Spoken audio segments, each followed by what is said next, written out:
I go back with both of them a long time. Obviously, Saban and I were on Belichick's staff in Cleveland, and one of the things that, in one of the reasons why I worked hard to try to get him the job at LSU, or get the folks at LSU to hire him, was Saban was so organized, even as an assistant, as a defensive coordinator. He was a head coach in waiting even when he was an assistant. So I really started was, I started in coaching, then I went on the road scouting, and he came to me and said, who are the, keep an eye out on some of the best young coaches when you're out there scouting and practices and whatever. So we actually put together a little scouting form, so to speak, just like we do in grading players, grading coaches. And so it goes back to that. And then he gets the job at Michigan State, and, obviously he gets the job at LSU and he's needing a coordinator. And he did ask me about this guy that was working for Rick Minter at Cincinnati, who was, I don't know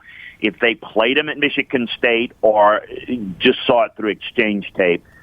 And Jimbo was a guy that came from the Bowden tree with Terry in particular and Tommy, and so he was an up and coming guy. And he asked me about him, and I certainly liked him and thought he was really good. And the rest is history.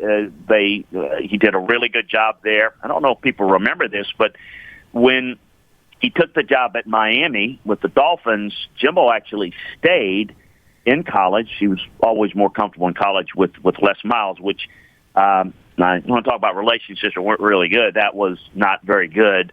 And then obviously he was looking to move, and then the situation at Florida State came about. So he really, he didn't he had a few people that knew him, and he did his homework as he always does. But the fact that he was doing a really good job schematically, and I think the biggest thing specifically was that while he worked formations very well, was very creative, he was very physical and run game oriented, which at that time, before a lot of the rules changed, that was what Nick liked, as opposed to what he's gravitated to out of necessity now.